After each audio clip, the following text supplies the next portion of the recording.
Welcome to the podcast where we're all friends because we love all things Bravo, pop culture, and can't stop talking having so much fun. Okay, good. Yes. Bravo should be fun. I'm Caitlin Marshall, your host here at Besties by Bravo.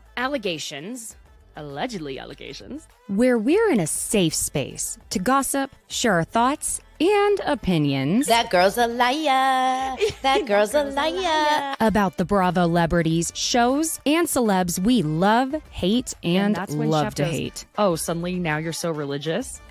So be cool. Don't be all uncool. He went on a podcast claiming he had a threesome with two women from the Real Housewives of Beverly Hills. Immediately, I was like, I wonder if it's Brandy and Carlton. Because sometimes things may get a little, well, ridiculous. Oh my God. I'm sorry. There's a spider that is coming down. Hold on. Ah! Oh my God! It's like the Blair Witch Project or something. All you can hear in the background is, oh my God, has anybody seen my ring? Oh my God. I don't want to ruin the party or anything. Have you seen my ring? Oh my God, can you look on the floor for my ring? God, someone's gonna kill me. Don't mess with me because I will come. What? Oh. Feel free to leave that in for whatever entertainment purposes. I'm so glad you're here to enjoy the fun. So, thank you for joining me on Besties by Bravo. Hi, besties. Thank you for joining the resident bestie here on Besties by Bravo, Georgio Takounakis, and I here on Thursday, May 23rd. Thanks for being here, Georgio. Is it almost June? Are we insane? Yeah. It's Memorial Weekend, right? It is. What happened? That's what I said on Tuesday. Honestly, I'm so blown away that I feel like we just yesterday were like, hey guys, we're going to try to recap Vanderpump Rules for you. We'll see how it goes. And here we are recapping the reunion part 2. It's unbelievable. Truly. I have to tell y'all, did you know that Georgio is a music artist? Because he is. Now, I'm playing this for you on YouTube, and then I'm going to add in the audio here on the audio version of this. Georgio, this bestie, he is a real one. He sent me 5 different songs that he came up with, versions of a song that are specifically for me. And I am just like absolutely thrilled. I have to play y'all. I'll play you a little clip of this.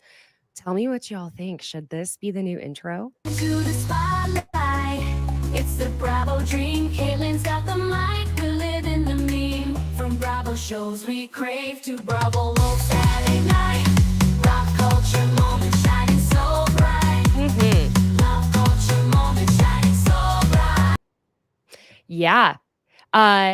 Even Lisa Rinna, I wouldn't have known if Georgio didn't text me because she still has me blocked on Instagram and TikTok. Lisa. Georgio made a song for her, and she literally came out of her little shell and was dancing. She starts out with like her finger out. Oh my and God. it goes into the Lisa effing Rinna, and she's like, oh yeah. I mean, First of all, I was sitting on the couch. By the way, I was texting you in real time because obviously the only other person I would understand what the frick was going on. And I had a bowl of cereal, guys. And, if you don't know what that is, I'm not going to explain it. But I had a bowl of cereal and I was like, I saw the notification where it's like Lisa Rinna mentioned you in her story, and then I was like, oh. And then I went on the story, and then I went back. My notification said Lisa Rinna mentioned you in her video, in her reel, and I went and I saw that finger, and I was like, oh my God, she's screaming to my song that I like. It was insane, shaking, physically shaking. Literally, that is could not deal with it. It was like. That is real and amazing. I'm so proud of you. Giorgio was sending me all these different songs over the weekend, and I was like, oh my God, they're all bangers. I love it. Yes, so I have previews of some of the songs on my Instagram if you guys want to go check them out. The full album will be out July 11th on all streaming platforms. And he means that seriously. A I full do. album. It's so crazy. cool. It's happening. I love it. All happening. Scheana Shay. Good as gold, honey. Good as gold. Well, should we jump into some of the Bravo gossip? Oh boy. Should we get the sad news out of the way? Let's get the sad news out of the way. Feel like it because the part 2 is kind of a doozy, Yeah. if I say so myself. So yeah, it's not bad news because honestly, like, I'm speaking for you, Caitlin, but neither one of us was at the Something About Her opening yesterday. So we were not able to have the Greek goddess sandwich that I have been so craving bad. since I saw it the first time on Vanderpump Rules. And I mean that because I was like, oh, that looks like a good. And I'm a sandwich person. I have to be honest. Like I'm always down for a good sandwich and some good chips. I actually like putting chips in my sandwich. I do too. I need the crunch. Yes, I do that too. When I Man. go to Jersey Mike's, I get a turkey Mike's Way with extra onion and tomato, and I put jalapeno chips in it. Ah, Y'all, the best. it's so good. You get a little spicy. You got to have the crunch. I also I was the kid that put my McDonald's French fries inside of my McDonald's cheeseburger because I needed the fries and the burger in the bun with the whatever. One of my McFlurry is what I did. Frosties With and M&Ms. Wendy's fries, the best combination. Can't beat it. If you have not tried it, guys, you're welcome. It's gonna change your life, I promise. We can't talk about food anymore. I'm going to Mexico I know I'm in 2 starving weeks. and I don't need any more sugar. Why did we get here to dessert? Well, we were going to start on the Something About Her. Yes. Well, Mhm. obviously, if you were living under a rock, then you missed that yesterday was the opening of the Something About Her. Finally, it's here. There's people inside working. The door, everything is where it needs to be. The door? The door is there. Where it should be. It's not for filming purposes only. People They have a door. I don't know if they made I don't know if they make the sandwiches on site. Like, is there someone in the back making them? However, Probably. the line, I'm sure you saw, the line was obviously long. It's Los Angeles. Yeah. We've also been waiting how long for this sandwich shop? So they're like, Hey, oh is okay. no, we're getting the sandwich. Getting a goddamn So I sandwich. heard people started showing up as early as 7:45 just to like beat out that long line that, you know, in my opinion, those were the smart ones, because if you were going to go to really get the full experience of what that sandwich really tastes like, I'd want to go first. Not when the person's tired at the 3,000th sandwich or you know what I mean? Yeah. Anyways, that's how I feel about like plastic surgery. I want to be the first client of the day. I don't want to be the last. I'll be number 2. Make your screw up. Oh, that's a good one. Number 2, because sometimes they do. They're a little tired. Yeah, there's a book called The Power of When. I think it's by Daniel Pink. It's really fascinating. Clearly, it's not like an ad here, but I am saying that it is pretty fascinating, the difference, the timing in your day, the things you do, calls you make, you know, calling customer service, things like that. Anyway.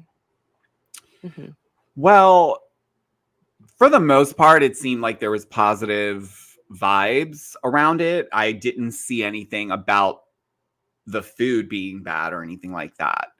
Everyone said the sandwiches were great. Everything tasted super duper fresh, which that was one thing that I was interested in, because, you know, there's a lot of places that do sandwiches, and but some better than others, and some you can just tell these were pre-made separately, and you guys just kind of warmed it up, threw it together, kind of like I don't want to say the name of the place, but another sandwich company that turns their gray meat into brown meat somehow when they pop it into the microwave. And then Caramel number 3, 4, and 5. exactly a level 7, please. Can I have my Yeah. meat a level 7?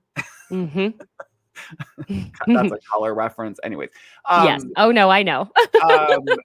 So I didn't hear anything about the food.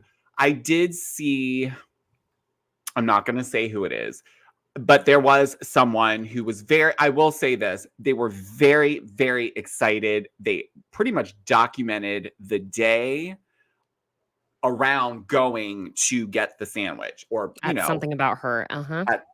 And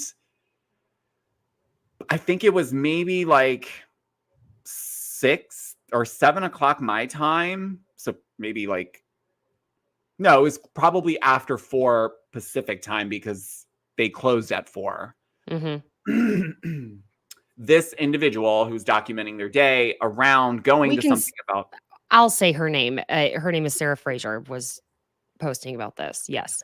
So she basically was there for probably 4+ hours, she said. Oh my God.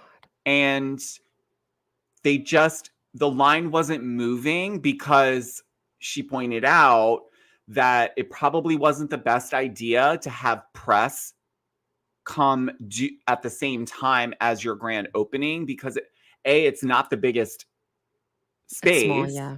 And the line of people was astronomical, which is great. That's amazing because that's what you want, right? Yeah. And no one's complaining about the long line. I think her point was the communication from the people managing this to the people that were maybe, I would say she was probably in the midpoint of the line by the time the person managing she was like, hey, what's the deal?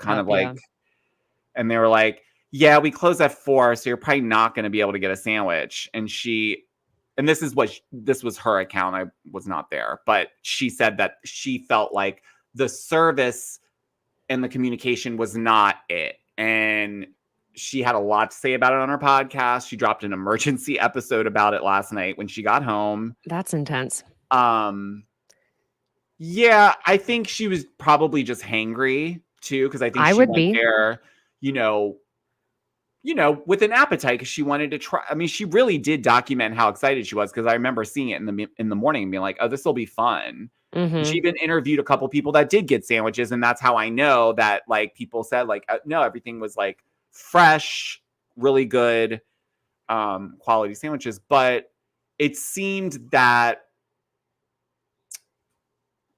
there was opportunity. There's always opportunities to do something better. I think her gripe was those two came from restaurants. And so how is it that you, at the very least, couldn't have even set up just something about her merch stand in the alley so that people that were standing in line could at least go purchase something if they weren't able to buy a sandwich that day or whatever. Just because they were doing photos and stuff too, but that's also takes time because when you do a meet and greet with someone, when they're walking in the door and then they're not just going in and ordering a sandwich. They're taking their time. They're looking around. They want to take photos. Yeah. A lot of influencers in line too. So it was a lot. And so I think her hangriness on top of I think her opinion wouldn't have come off so strong had she had some food in her stomach. I get you. Her because she is supportive of small businesses and she's from DC and she's very well known around here for being small business, Sarah. So she's not bashing them, but she's not getting, she's frustrated. She's not getting good feedback from her call outs from her experience. I understand that. Yeah, it's tough. I am still very anxious to try. Something I heard that's great about something about her is that you can get whatever sandwich you want. You can also get it as a salad, which it's LA. Of course, you need to be able to do that. So I think that's pretty cool. And all of these sandwiches are named after women in film. They've got the Viola, they've got the Cameron, the Diane. So I think it's cute. And I want to see it succeed because I need it to be around for a while until I can get my butt out to LA. I There's need that Greek sandwich. There's not that I would ever do this, but like there needs to be a way to DoorDash.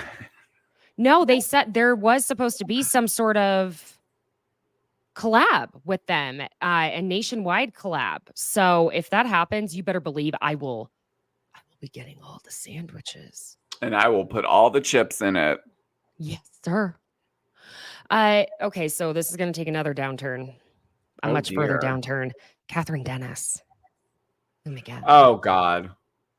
So TMZ got a hold of the dash cam footage from her DUI arrest, which involved 3 other cars. Turns out she is much more like Shannon Bedore than we thought. She had her little puppy in the car with her. What is wrong? What? And an open container, mind you. Yeah. She really lost her shit in the back of that cop car. She first was very clearly trying to accuse the cop of feeling her up when you could see he was just trying to quickly get the seatbelt on her. And I'm a big, very firm believer in believing women in any situation, but you could see on the video, this cop was not trying to feel her up. He had had enough of her at that point because she was mouthing off and she's telling him he's gross, all of that. Then he gets out, walks away from the cop car and she sees that they're taking her dog and she really loses it. And I can understand freaking out like, oh my God, you're going to put my dog in an animal shelter overnight. Like I would lose my mind too. But at the same time, I mean, I've been in Charleston, been in that area. They do have Ubers and Lyfts. Why are you taking your dog with you to go get smashed and then drive home? So I have so much I could go on and on about. This happens too much with the amount of car shares, the amount of just the ability to just spend $20 and not risk anyone's life. You then go on this rant. You start accusing the cop because you're erratic. You're not even, no one's going to look at you in the situation and believe anything that you're saying. You clearly are inebriated. And she accused them of not giving her a field sobriety test, which they did. Did they need to though? I mean, listen, wild.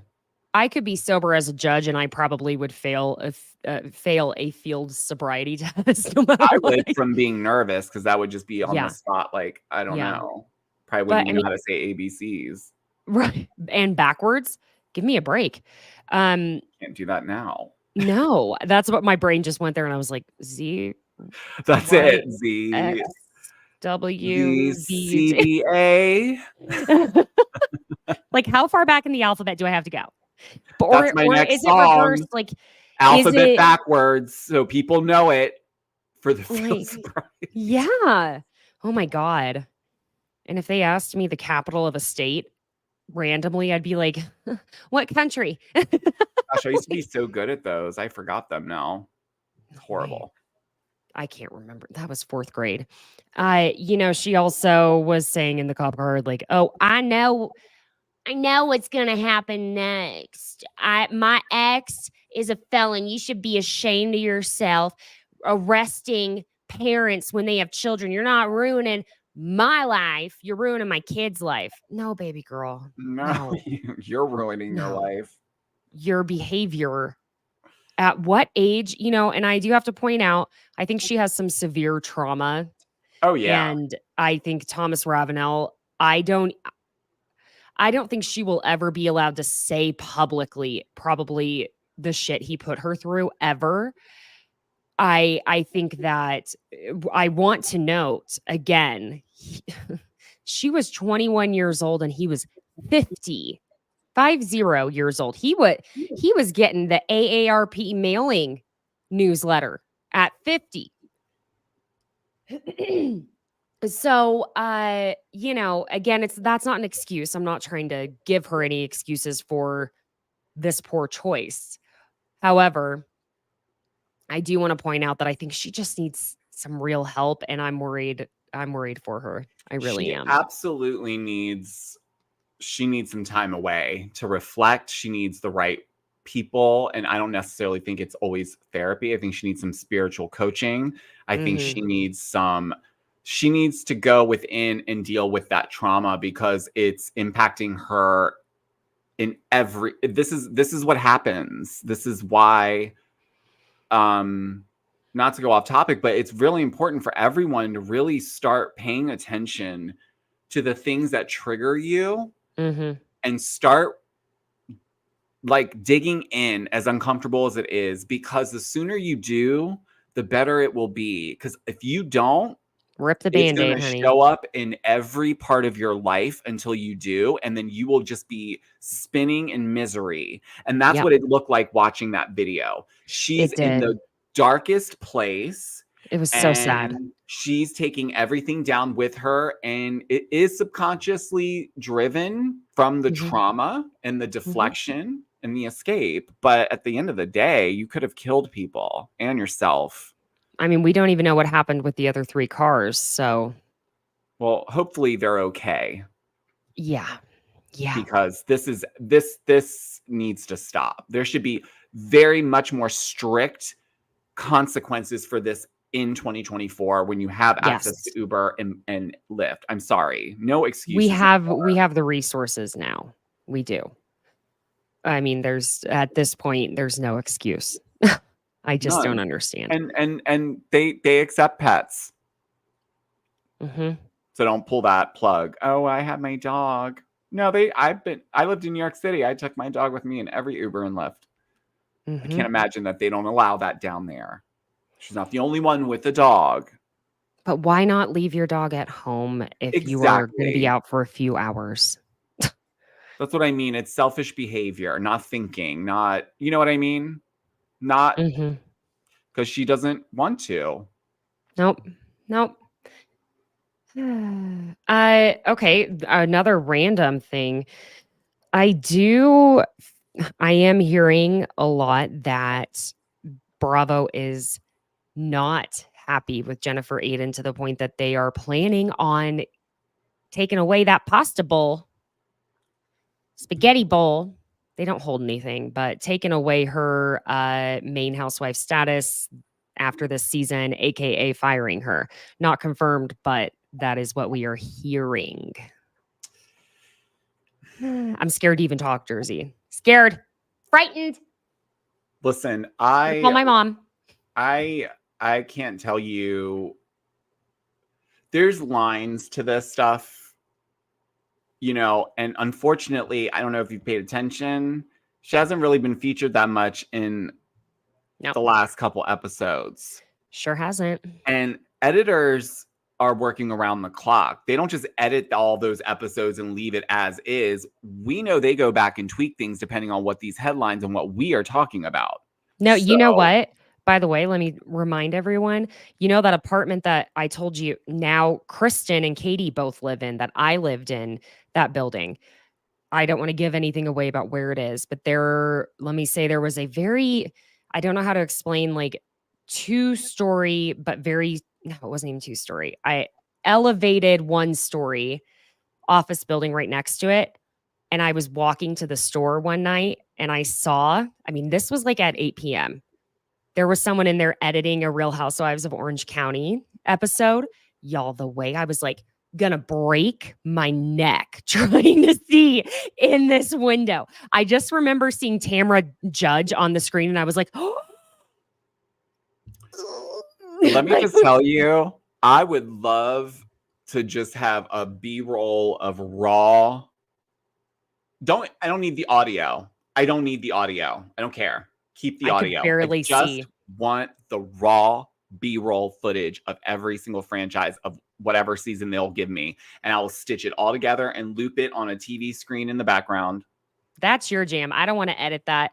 I'll take the edited version only if I can see some of I would like to see the in-betweens of like when they are like, okay, and go. I love watching people right before action is called. I love watching it, like actors, anyone, because I want to see what their face looks like and how much it changes as soon as they know it's go time. Do you know what I'm talking about? Of course I do, because I think, well, because you and I have practiced what that looks like for us. So we're always looking at it for how it looks for other people so we can get better or not do it as much. Yeah.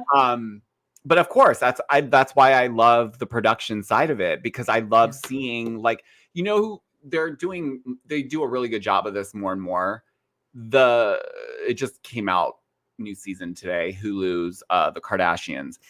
They're very good about, you can just tell there's moments where they're like walking in, they're like, hold on, I'm getting my mic on, so give me a second. And then they walk in and just, you can see the change. But it's slight. I'm not a Kardashian person. I have issues. It's not like they're just it's the way they're doing this particular show that's fascinating to me. I love the style of it. Yeah, I just like how much more it's still polished, but it's not like you don't know they're shooting. Like, you hear the producers talking. Like this episode, Courtney was sitting with her girlfriends on her bed eating because she's pregnant, and you hear the producer be like, do you want to talk about what just happened, Courtney? And she's like, oh, sure. Like, it was just like fascinating, because usually they would edit that part out and just show her start talking about it or whatever. Right. You know what I mean? But it makes it different when you hear somebody else be like, hey, do you want to bring this up? They slide back the fourth wall. Yeah. Unlike what's been happening on Vanderpump Rules. Very much. Should we jump in to this part 2 of the reunion? I, of course, have a ton of notes, but I'm kind of feeling a bit more of a discussion here. Something that really, I don't know why, and I'm sure everyone else is going to be like, Caitlin, how did you not know this? But I feel like at this moment, the whole point of waiting to show that finale, because they get the whole season like a couple days before the reunion. They are only showing this finale to all of them for the first time because of Ariana, because they know Ariana hasn't been watching. And so they want to literally cross her boundary of watching it and force her hand to see this finale, this ending where LaLa goes on her rant and Sandoval's saying his shit. I have a feeling we're going to get a little bit more because of that moment that they cut to the scene of the city. I think there's going to be more because they're not going to be that stupid to only give us the exact same thing in just their reactions, but they're doing this to Ariana, in my opinion. They are. They're mad at her. They're mad at her. You can't tell? Lisa's pissed at her. Oh my God. The looks those two keep giving each other. Oh, it's ice. You need a steak knife to cut through that. But also, I feel like they want to allow the audience to sort of have an opposite. I don't know if that's the way I want to put it, but maybe a slight opposite. No, it's kind of the same as last year. The same effect where we were playing detective because we already knew something the cast didn't know at the time that it was airing. And they want to let the audience watch and know something that the cast doesn't already know. And they're allowing us to kind of be editor producer and be like, oh, we already know exactly what was said and we get to watch them react. So I just kind of want to start out with that because I know a lot of people are like, what is the big deal about this finale that they're going to be playing for them? Well, obviously, like I said, one, that there was something so odd about, like you said, how it was very reminiscent of The Hills, the way they cut immediately to the city and all we get is the voiceover of Sandoval. And something more had to have clearly happened and been shown and said for it to get to the point that Sandoval is sobbing at Ariana saying, you know me. And, for Ariana, I think Ariana was saying to the LaLa rant. I don't know, because remember Cece Loves You? And what she said Kyle Chang said was going to be what they saw. So this is where I'm unclear. Did she get the wrong information? Was Kyle lying? Was she lying? I don't think Cece would have lied, She was very serious about it. So I believe that she was told that. But especially that subject let me just say trigger warning, please. Oh, Sound the yeah. alarms for the trigger warning. We're referring to Cece Loves You on Instagram. And I've talked with her a few times, and she's been through a lot and dealt with, from what I understand, she has publicly said she dealt with her own ideations. And so this was something that, from what I know of Cece, would have been very serious to be sharing. You know, she lost both of her parents literally within a year of each other. She's been, both of them from cancer. Like, she's been through it. So I just want to make sure no one goes and like attacks her on her sharing It's this. not her. But I'm more questioning what no, Kyle him. said, because why it's just bizarre to me why Kyle Chan of all people is going and talking to anyone. that's what I'm unclear about. So it's weird that he would tell her that that's what they were watching and that's what they're reacting to. But now I'm starting to think, no, they're just going to show us more of the breaking of that fourth wall instead of the city skyline. That's what I'm thinking too. You know what? Jeremiah's doing this. Yeah. He is pissed. He is pissed because there was a different way to approach this, and they went about this the wrong fucking way. Mm-hmm. So if his job's going to be on the line, well, guess what, sweethearts? Y'all are going to look like garbage when I send this footage through to the editors and say, don't even touch it. You know, that's the other thing too, is I have to say the only thing regarding Scandival after the reunion was done, because they gave us another tidbit of never before seen once that episode came out last year. From then on out, I do not feel that Bravo, and you know I love me my Bravo, clearly, I don't feel like they handled Scandival properly. They just kept trying to wring that towel out. The only good decision they truly made, and I don't even think they were making it with this in mind at the time, was when they wouldn't let Sandoval go on Winter House. Because guess what would have happened? We would have had another entirely different show be completely about Scandival. Now, did Winter House do that wonderfully? No, but can you imagine how much more fatigued we would, and we already are, but how much more fatigued we'd be by this? It's too much. It's overkill. And you got the other stuff, like the trigger warning stuff, on top of it, layered in there, because, you know, Ariana's dealing with her own stuff that she's always been open about dealing with. And quite frankly, it's as if she's being punished for receiving this amount of love and support for how Sandoval treated her. So it's her fault. And I know you love LaLa. I love LaLa too, but that is absolutely, in my opinion, how LaLa is treating her. And LaLa, at a certain point, there are moments where I'm like, yes, girl, speak that truth. And there are moments where I'm like, if you don't learn when to shut the hell up, you are going to ruin your own business. Katie doesn't need to do shit the way you keep going, because she's, you know, it's interesting. I wonder, in hindsight, like if years from now, if we were to be like, hey, LaLa, how was it that season 11? I guarantee LaLa would say to whoever, oh, they told me we are all losing our jobs if we don't get this off the ground. And so she has, to me, completely panicked. And when LaLa panics, when Tupac panics, excuse me, I mean LaLa, which, by the way, friends, did you know that LaLa said many times a couple of years ago that she believed Tupac was alive and well inside of her? Yes, she believes that she was born with Tupac inside of her. So moving on from that, yes, look into it. Just Google it. Just Google LaLa Kent. Tupac. Oh, no, I remember all of this. This is why I told. Oh, no, I'm talking to Besties. Yeah, no, I think just as a reminder to all the Besties, no one liked LaLa when she first came on Vanderpump. I didn't. No one liked her. No. She was annoying. She was bratty. She was yelling all the time. She was just doing whatever she could to just cause a commotion because she really wanted to be on the show. And do you know who was the kindest to her? Ariana.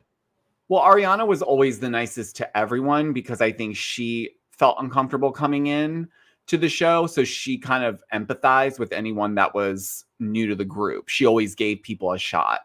That's one thing that's one thing I'm never clear about when it came to Ariana and LaLa going back and forth on the whole, you don't have to understand my boundary, but you still have to respect it. Like, she really could not just let it be that, because she was like, but I don't understand why.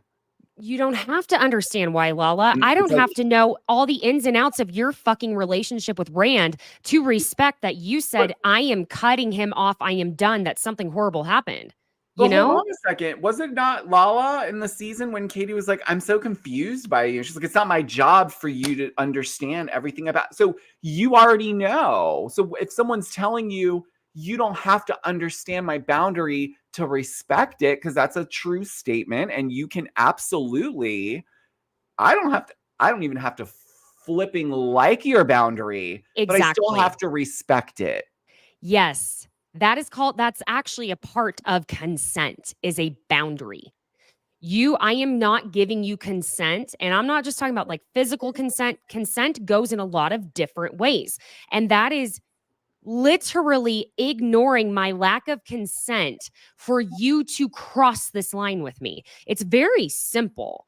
And, that's something that I literally pray for my son every day, that he will know how to set healthy boundaries and respect, and that he will have respect. Those are my exact words for others' boundaries of all kinds. I pray that with him every single day.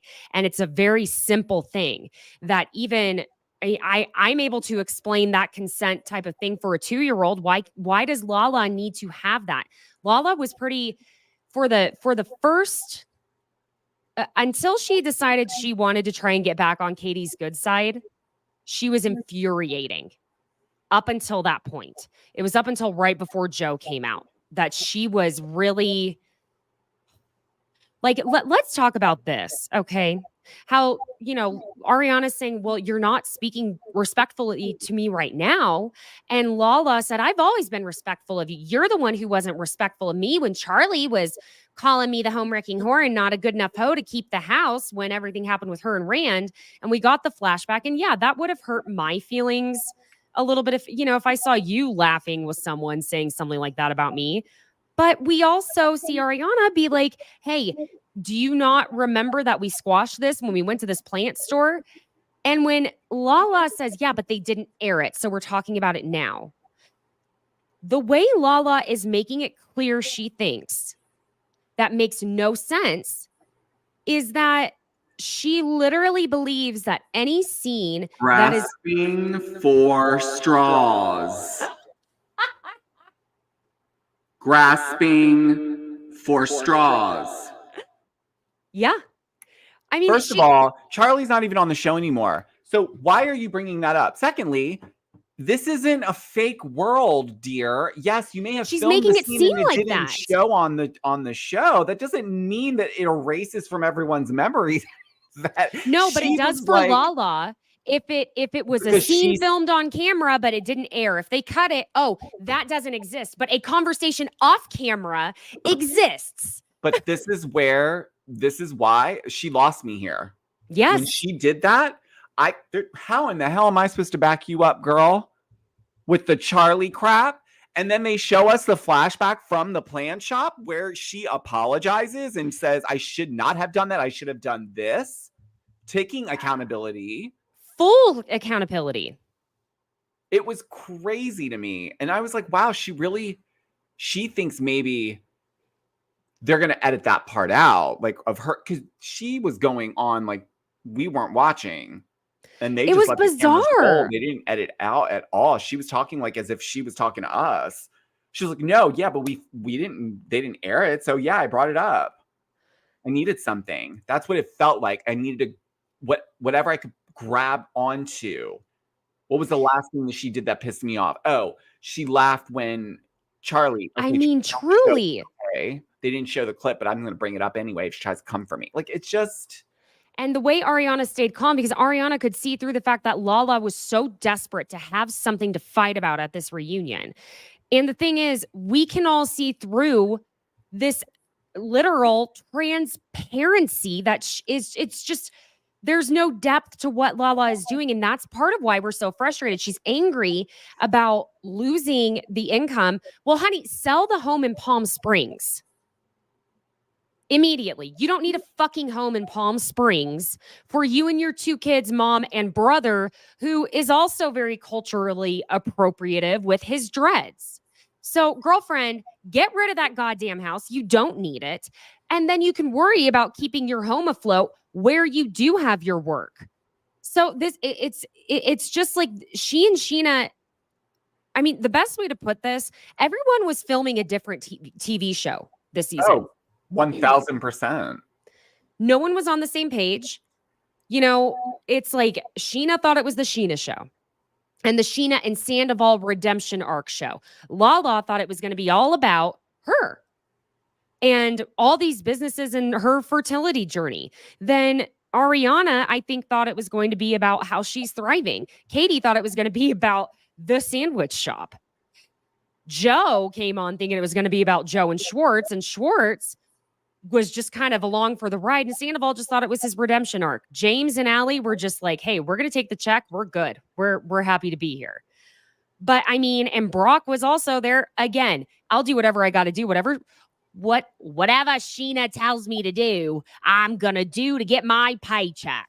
Now, I will say, do you think Brock was joking when he said, I couldn't tell because he kept smiling, but Scheana was dead ass when he said to Schwartz that he basically tore down Katie and her confidence in their marriage. Do you think Brock was being serious or was he just uncomfortable? He meant that 1000% with his chest. He laughed to lighten the mood, but Scheana wasn't laughing. She was like, no, you did. No, you 1000%. You made her like this. You did this to her, you know? Because he did. I can't stand Schwartz. Y'all, you've been a bestie for a while. You know Schwartz infuriates me with his little puppy dog. Golden retriever attitude. If it wasn't clear just what the things that he did to Joe in this short amount of time, imagine doing that times 10 to Katie, and then on camera, off camera, everything in between, and then expecting her to come out. You're lucky she still speaks to you. You are lucky she still speaks to you. This is the only time I will say poor Joe. And this is the only instance that it makes sense. She got used for a storyline. She didn't even realize it. Poor thing. Yeah, even Andy felt bad because he probably was like, what the hell did y'all do to this girl? Why is she acting all weird? I feel bad for her regarding that. Yes.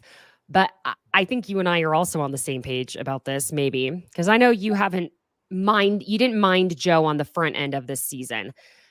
I felt that she was pandering to the victimhood she wants us to believe she is in.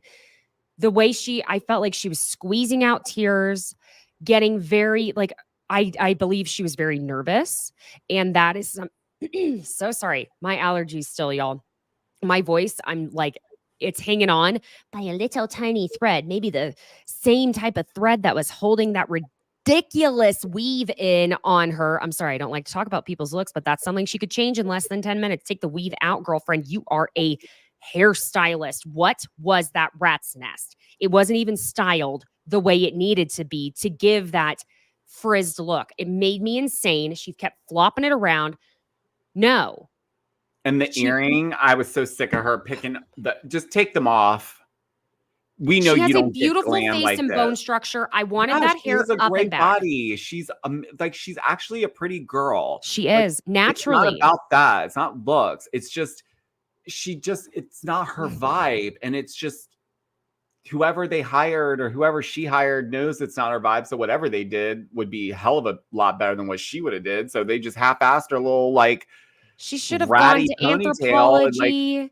Gotten like a flowy around boho. Her ponytail was all matted and frizzy, not in a good way frizzy. No, just nothing about it looked right, and the dress was okay.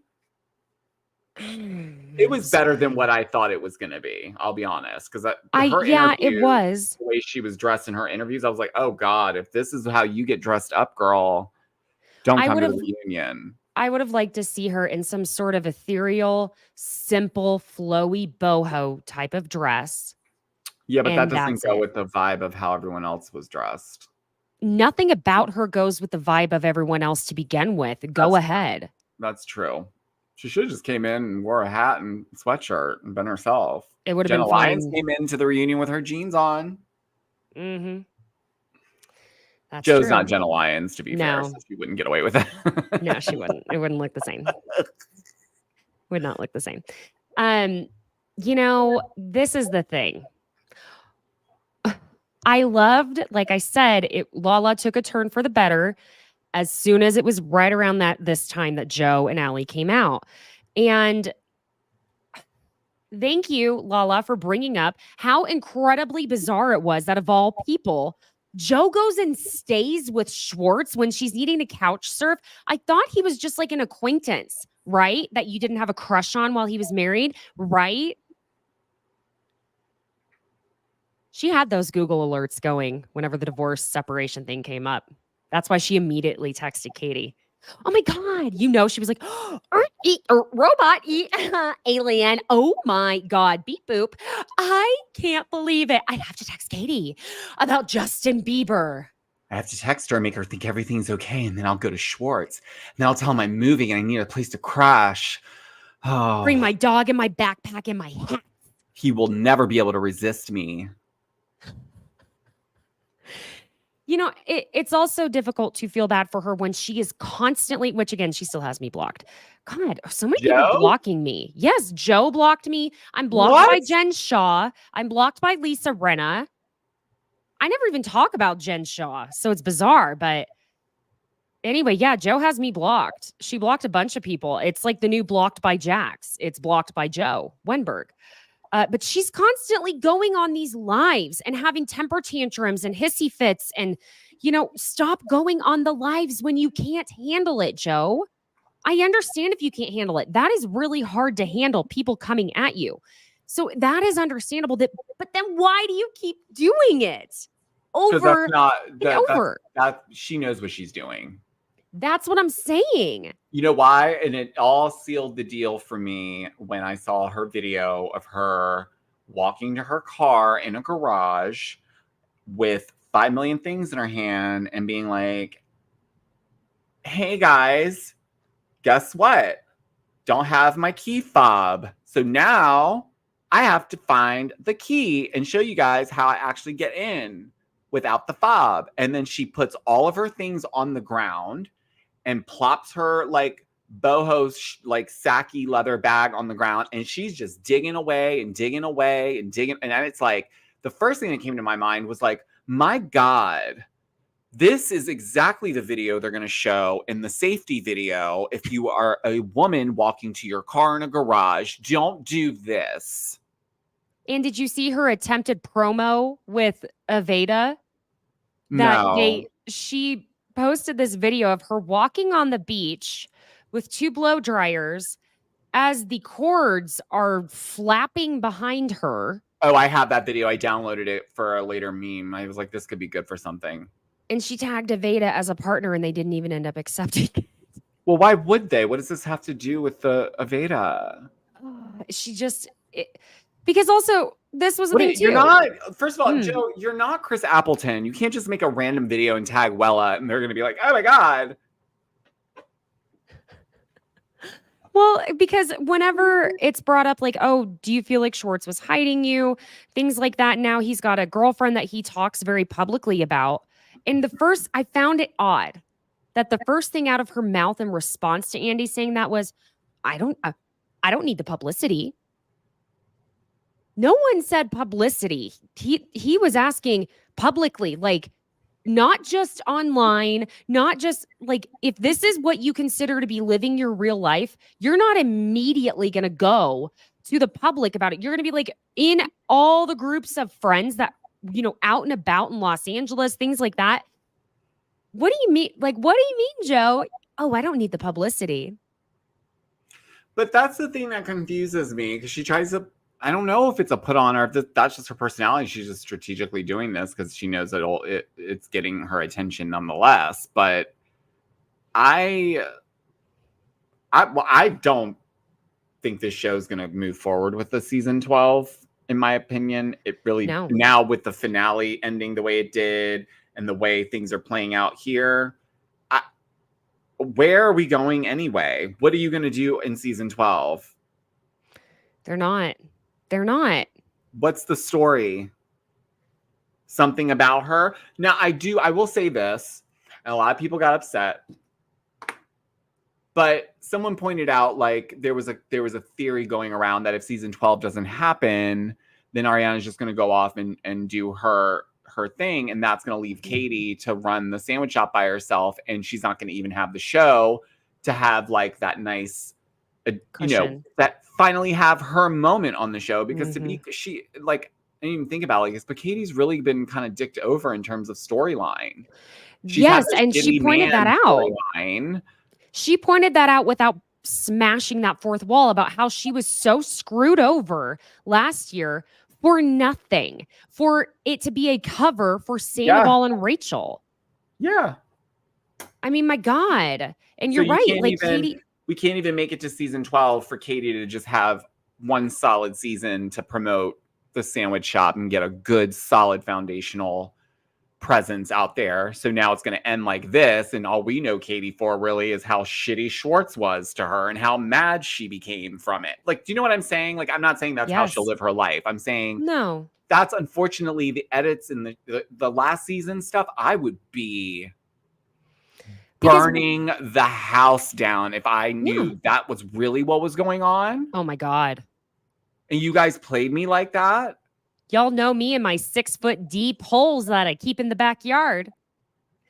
It's because what they've been trying to show her as kind of being the villain this season again. For what? For being loyal to her friend, for venting to someone she trusted off camera about something that was perfectly reasonable, and that you should be able to vent to a friend when a camera is not in your face without them putting you on blast, because they need the show to work so much that they don't give a fuck about your friendship with them, that they will just air out everything you've ever said to them. I'm going to tell you what, I have had friends that were like this, that I know whenever they get angry, anything I have ever told them in confidence, they would throw back in my face just to hurt me. And those are the people that you do not want in your life. And I'm sorry, LaLa, but you're that person right now. You're an asshole for that. That was such asshole behavior. I don't care if Katie flipped the fuck out on you. You need to grow up. You flip the fuck out on everyone all the time with your black scent every other day. And yet Katie tried to vent to you as a friend. Come on. I think it's disgusting. It infuriates me. The issue here is that the show has taken over LaLa's life in the sense that it is her entire life. Same with Scheana. Yes. This is their entire identity. Mm-hmm.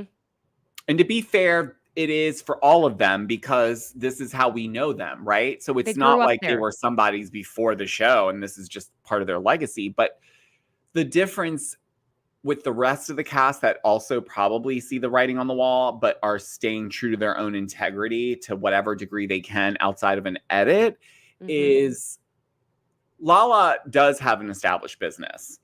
LaLa can go on and be on other shows. Her opportunities wouldn't just come to a complete stop because Vanderpump Rules ended. She doesn't, she's not that type of person. So the fact that she's going this far on a limb, like, not to keep going back to the Charlie thing, but that's where I was like, oh, I'm out of here. I can't, there's no way. It means you have nothing right now. You have nothing you can weaponize against her. Nothing you can actually bring up that's tangible, that actually is, in fact, an issue that hasn't already been squashed, regardless of it airing. It shouldn't matter. But see, that's my point. The show is always happening in LaLa's mind. And this happens with Housewives too. We see them off the show when it's not airing and it's not filming. They are on. They are ready. They're planting stuff ahead so that they know people have stuff to pull from for a storyline or whatever. She's in that mode. So the producers know that she's a good producer's pet. She's admitted to this, to be fair to her, in the past, because she would get bonuses if she did certain things. hey, you Allegedly. bring this up on camera and get this conversation started. I'll give you a little. Here you go. Mm-hmm. Who's gonna say no to that, right? I'm not knocking that. It depends on what it is. I'm not gonna go out someone's like family secret on camera for an extra $10K. Well, I guess it depends on how that Amex bill is. I'm just Well, kidding. you said 10K, and I went, well, shit. Well, what do you I'm think they're just giving? kidding. They're not giving her a $150 referral fee. They're giving her a sizable check. So of course she's running in there being like, so Caitlin, what happened to your dad? Like, you know what I mean? Like, it would just be like, what? What are you talking? She's ready to go. And that's good to some degree, but at this level now, you're losing grips of it. And it's clear that you are desperate to hold on to whatever fringe of the experience you can. Because how many times did she say, I love filming this show? This show.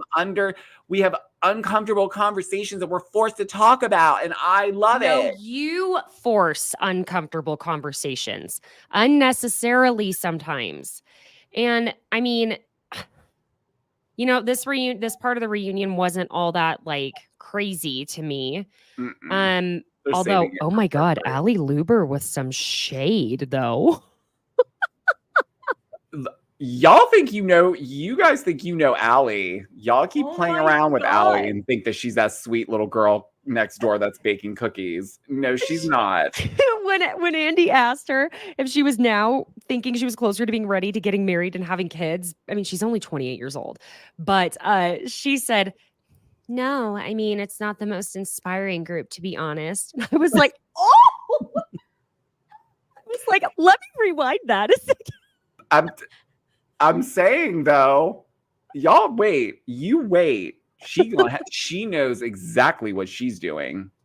And when James just being like, Ale, I can't believe you said Oh, that. please. But he was like, yes, Ali Ballet. Yeah. Do your work, girl. Daddy is happy. Oh man, she's gonna have him running in circles.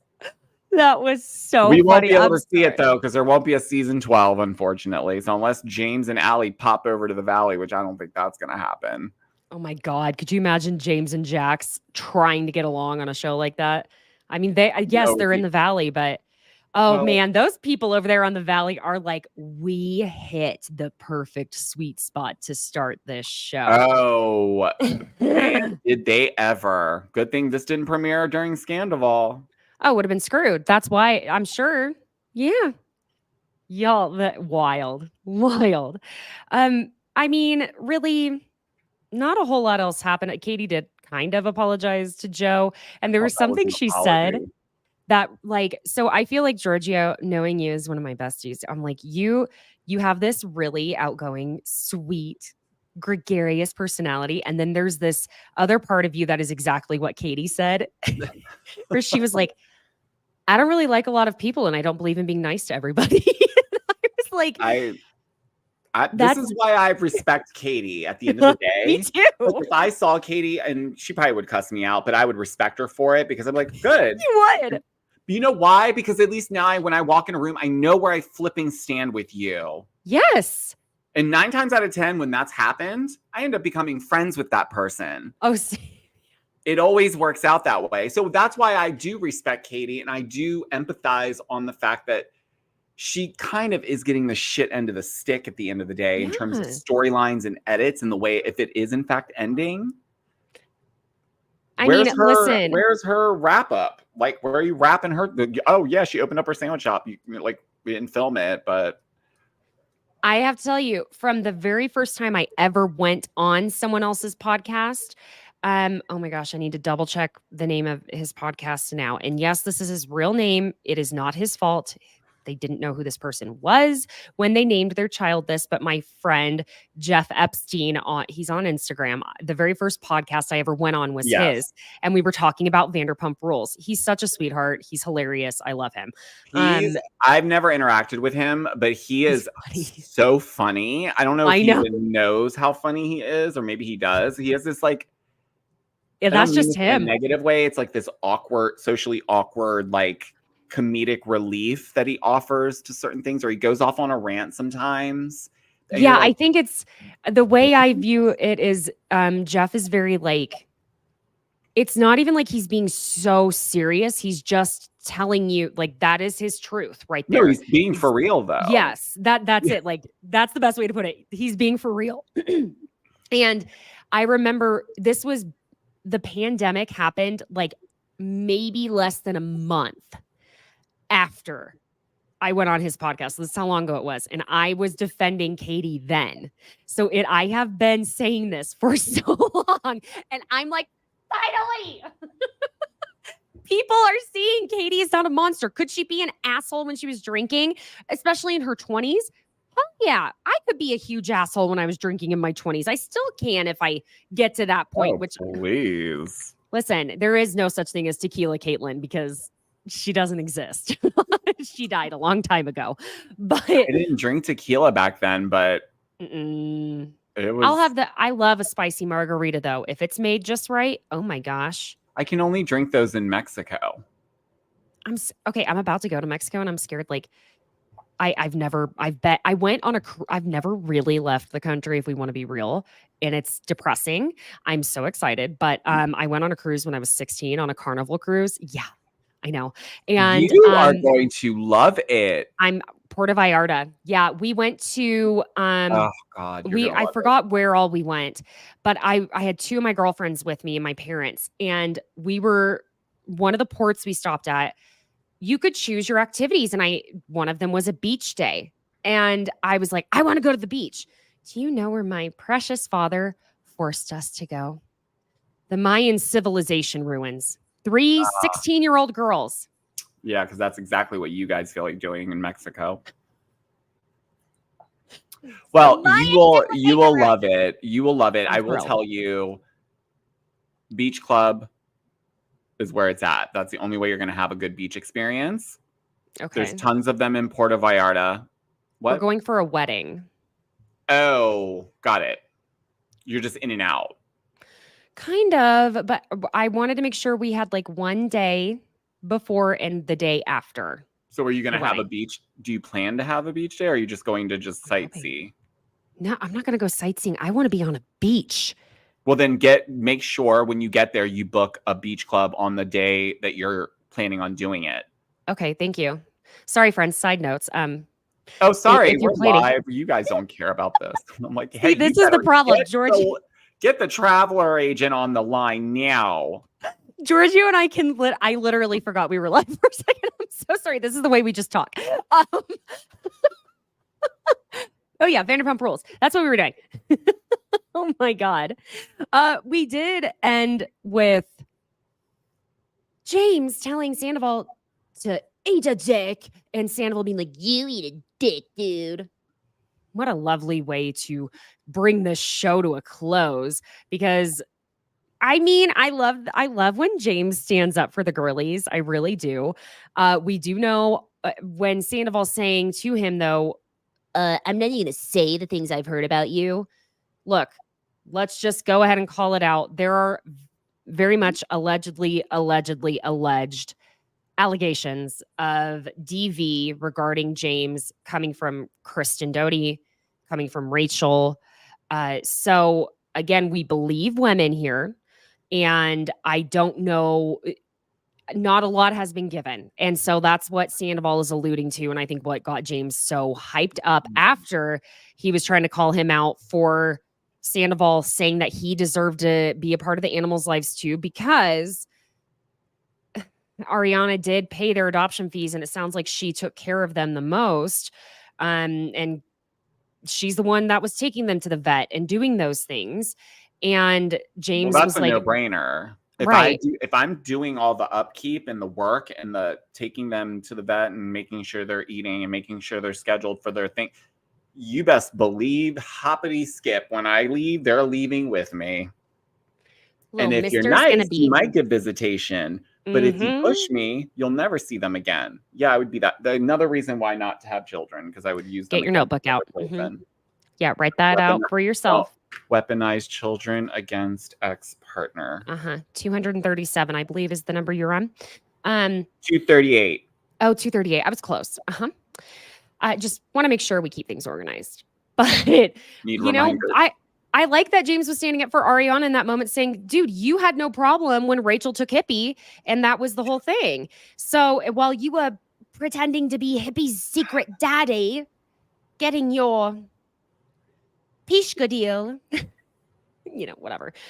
That ever since Melissa Gorga said that on Real Housewives of New Jersey last week, I can't get that word out of my head when referencing a penis. Pasta. Pishkadil. I'll have the penis. A penis. But yeah, I guess we'll have to see next week how they react to maybe the 30 seconds of footage that we didn't see. I eerily feel like it's going to be more than 30 seconds.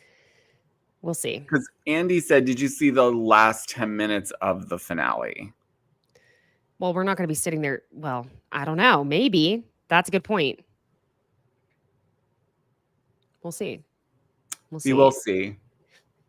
Giorgio, tell everyone where they can find you. And also be sure and go check out Giorgio's Patreon, Giorgio Says, because I go on there and cover the Valley with him every Wednesday. So you get more of the besties here on his Patreon. But yes. Yes. You can follow me on Instagram and TikTok at Giorgio Says. Same on YouTube. My podcast is anywhere you can stream your podcast, Giorgio Says Podcast. And yes, previews to my new album of Bravo inspired music is on my Instagram as well. If you want to check out some preview clips. It's so kitschy and fun. And please know, Giorgio has like this amazing sense of humor with it, but they're also bangers. Like the beats are so Listen, I really wanted this to be my love letter to Bravo and Real Housewives because quite frankly, I obviously love it so much. I'm doing this content thing full time, all about Bravo, right? Yeah. So I figured why not? And listen, these are meant to be fun. I'm not obviously like expecting to be getting a Grammy for I want to turn it down. A nomination would be nice, but you know, it's fun, it's kitschy, it's, you know, something to listen to at next year's BravoCon. I don't know. Hell yes. Maybe it's gonna be on my BravoCon playlist. Maybe I should have a we should start planning a party and then we could just build a whole like thing with it and just make it a whole anyways. Okay. We'll talk. Let's go ahead and say hi to a few of the besties here in the chat. Let's see. Hi, Evangelina. Hi, Jen. I see NYCNP. I'm so glad you were able to join the live too. Yeah. And Hallie, I believe I'm saying that correctly. I don't know why my brain short circuits when I'm reading people's names. Please forgive me. I'm kind of an idiot sometimes. Oh, wow. Hallie, you used to live in LA and walk by where I used to live as well. Oh, very interesting. I think everyone knows where that building is, Caitlin. I don't think you have to worry about. I just feel like I don't want to be an asshole, you know. God, it's secretive. Hi, beautiful waterfall and love pink. Hey, girl. And hi, Kelly. So glad you could join. And Rachel, thank y'all for joining us today. Please go give me a follow on Instagram, TikTok. We finally hit 10,000. Yes. I hit my goal. Now my next goal is I want to just get over 1,000 subscribers here on YouTube because I just want to keep growing the community. I see how much you all enjoy just going back and forth and chit-chatting in the chat. So please subscribe, like the videos because this is a community. Oh, and I'm sorry I missed Ashley. Okay, sorry. Ashley's. The letters go up and down because I'm stupid. Okay, anyway.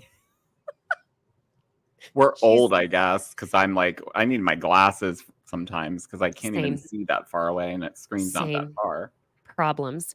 Follow at Besties by Caitlin on Instagram, TikTok, subscribe, do all the things, leave a 5-star review, and check out the Pop Culture Besties shop on Etsy. It's kind of thriving right now, so I think I'm comfortable telling y'all, go check it out. It's perfect for the Bravo besties and Pop Culture besties.